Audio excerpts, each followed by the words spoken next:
દાહોદ લોકસભાના એક બૂથ ઉપર ફરીથી મતદાન થશે। 11 મે એટલે કે શનિવારે પુનઃ મતદાન હાથ ધરાશે। દાહોદ લોકસભા મત વિસ્તારમાં આવતા મહીસાગર જિલ્લાના પ્રથમપુર ગામના આ બૂથમાં ભાજપ નેતાના દીકરાએ બૂથ કેપ્ચરિંગ કરીને બોગસ મતદાન કર્યું હતું। વિજય ભાભોર નામના શખ્સે ઈવીએમને પોતાના પિતાનું ગણાવ્યું અને જાણે કે લોકશાહીનું ગળું દબાવવા આવ્યો હોય તેમ ભાજપના ઉમેદવાર જશવંતસિંહ ભાભોરના સમર્થનમાં બટન દબાવવા લાગ્યો।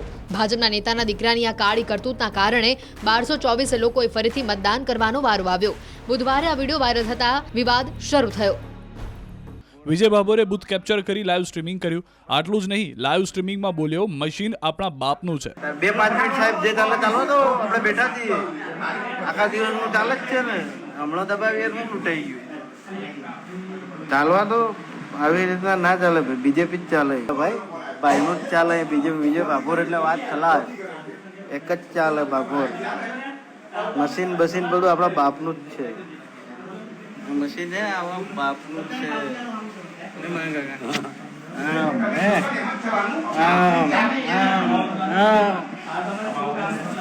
એક જ ચાલે, હું બેઠો નહીં દબાવવાનું જ તો આપણે દબાઈએ, કોઈનું ના ચાલે, એક જ ચાલે। વિજય ભાભોર ચાલે, દબાઈ દીધું તમારા માથે, મેં દબાવ્યું ને આ આવી ગયો જશવંત ભાભોર। લાલુ તો ચલો તમારે તો લાલુ બહાર જશે, ના લાલુ બહાર નહીં જાય, લાલુ અહીં જ રહેશે। અમારે વિજય ભાભોર જ આ ઘટના બાદ પોલીસ એક્શનમાં આવી અને બૂથ કેપ્ચરિંગ કરનાર ભાજપ નેતા પુત્રની ધરપકડ કરવામાં આવી। બૂથ કેપ્ચરિંગ કરનાર વિજય ભાભોરની ધરપકડ કરવામાં આવી છે। વિજય ભાભોરની સાથે અન્ય એકની પણ ધરપકડ કરી લેવામાં આવી છે। લોકશાહીના અધિકારોનું હનન કરી રહ્યા છે, એને અમે વખોડી કાઢીએ છીએ અને અમે એના અંગે કલેક્ટર સાહેબને ફરિયાદ આપી છે। અમે જે લોકો આમાં સંકળાયેલા છે એની સામે કડકમાં કડક સજા માટે અને ત્યાંના જે મતદાતાઓ છે એમના અધિકારોનું હનન થયું છે, એટલે એમને રીપોલિંગ કરવા માટે અમે માગણી કરીશું। બૂથ કેપ્ચરિંગ કરવાની ના પાડતા એ લોકો મને બહાર લાવીને ગાડી બી અંદર કમ્પાઉન્ડની અંદર લાવ્યા હતા અને ગાડીમાં નાખીને મને અપહરણ કરવાની કોશિશ પણ કરેલી હતી, જેથી મેં તેમના ડરથી પ્રિસાઇડિંગ ઓફિસરને પણ જાણ કરી। પ્રિસાઇડિંગ ઓફિસરે બૂથ મતદાન તરત બંધ કરી દીધેલું હતું અને પોલીસને પણ જાણ કરીને મેં મહીસાગર જિલ્લા કંટ્રોલ પોલીસને જાણ કરી। તાત્કાલિક એ લોકો તૈયારીમાં પછી પોલીસ स्टाफ પણ આવી ગયેલું અને जांच करने के लिए हम लोग प्रयास कर रहे हैं।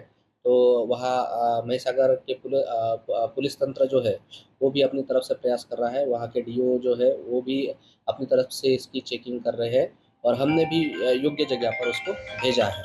दोबारा मतदान जो होता है वो कराने का हक जो है वो इलेक्शन कमीशन का है। तुरंत ही मतलब जो भी जैसे ही हमको पता चला और ये चीज़ें बाहर आई तो तुरंत ही हमने उनका पकड़ लिया, दोनों जो भी आरोपी थे उनको, और उनको साथ में अभी उनका पूछताछ भी की गई और इन्वेस्टिगेशन भी हमारा चालू हो चुका है और सारे एविडेंस कलेक्शन की भी सारी चीज़ें थी, वो भी हमने क्विकली सारी चीज़ें कर ली है।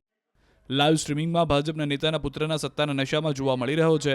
આ સમગ્ર ઘટનાનો વિડીયો વાયરલ થયા બાદ મીડિયાના અહેવાલ બાદ પ્રશાસનની કાર્યવાહી જોવા મળી।